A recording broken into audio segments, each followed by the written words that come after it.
Welcome to Pre-Market Analysis by Lakshmi Shri Investments and Securities Limited. Hello friends, welcome back to Lakshmi Shri Pre-Market Analysis video 11th जुलाई 2024 I am Rishabh Srivastava.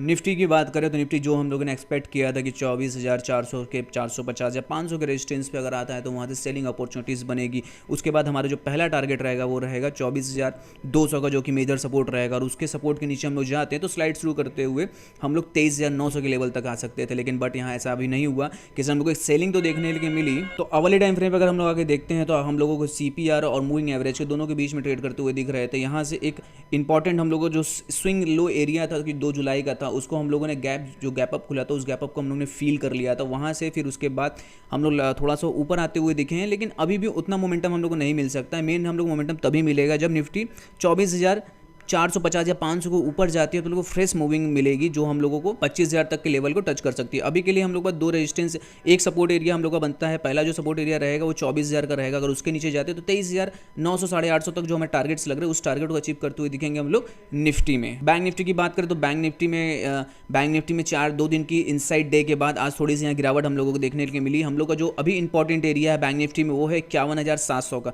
उस area पे हम लोग आ सकते हैं। अगर आप मेजर देखेंगे, अगर ट्रेंड वाइज हम लोग काम करें तो बॉक्स के अंदर हम लोग यहाँ ट्रेड कर रहे थे और बॉक्स में अगर देखेंगे लोअर हाई लोअर लो की इन्फॉर्मेशन के साथ साथ हम लोग यहाँ नीचे आराम से आते हुए दिख रहे हैं। बॉक्स को यहाँ हम लोग अगर अच्छे टाइम फ्रेम मतलब अवले टाइम फ्रेम में हम लोग बॉक्स को ब्रेक करते हैं तो इमीडिएट में हमारा जो टारगेट होगा वो नेक्स्ट CPR का होगा। पहला जो नेक्स्ट CPR हमारा आ रहा है नीचे में वो आएगा 51,700 पे। मेजर एक छोटा सा हम लोगों को सपोर्ट लेवल मिलेगा। उसके बाद मेजर जो हमारा सपोर्टिंग एरिया रहेगा वो रहेगा 51,300 तक का। तो अभी भी बैंक निफ्टी हम लोगों को यहाँ से नीचे लग रहा है। कहीं भी बाउंस बैक हमें मिलता है तो हम लोग की अपॉर्चुनिटीज रहेगी सेलिंग की अभी के लिए। फिर निफ्टी की बात करें तो फिर निफ्टी 4 दिन के इनसाइड डे के साथ ही साथ ट्रेड कर रहा है। बैंक निफ्टी में जहां गिरावट अच्छी आई वहां फिर निफ्टी में उतनी गिरावट हम लोगों को नहीं मिली, इसलिए फाइनेंस वाले कुछ सेक्टर इसको सपोर्ट भी कर रहे हैं। तो यहाँ हम लोग ये चीज़ में बना सकते हैं कि जब तक हम लोग फिर निफ्टी में 23,500 के ऊपर हैं तब तक हम लोग यहाँ भी सेलिंग नहीं बनाएंगे। बाइंग बनाने के लिए हम लोग को चाहिए 23,750 या 800 के ऊपर हम लोग आगे तब बाइंग बनाएंगे। दोनों ही रेंज के बीच में हम लोग ट्रेड कर रहे हैं। लगता है कि अगर बैंक निफ्टी और निफ्टी थोड़ी सी यहाँ गिरावट हम लोग को मिलती है तो फिर निफ्टी भी आराम से हम लोग को गिरता हुआ दिखेगा। पहला जो टारगेट हमारा रहेगा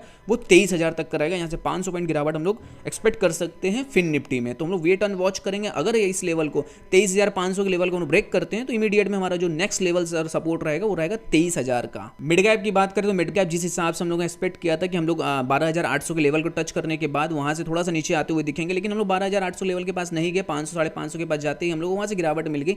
मूविंग एवरेज से अगर दूरी रहेगी किसी भी चार्ट की तो मूविंग एवरेज को मैग्नेट की तरह काम करके अपने पास खींचता है। सिमिलर कंडीशन इसी तरीके से वो आप देखेंगे कि मूविंग एवरेज के पास, डेली मूविंग एवरेज के पास हम लोग यहाँ से बाउंस बैक करते हुए दिखे और हैमर की तरह यहाँ क्लोजिंग हम लोग ने दे दिया है। अब इंपॉर्टेंट जो एरिया हो जाता है वो होता है कि 12,550 के ऊपर हम लोग निकलते हैं तो मिड कैप में एक तेजी देखने के लिए मिलेगी, जो कि 350-400 पॉइंट की लग रही है। वो तेजी हम लोग एक्सपेक्ट कर सकते हैं मिड कैप में।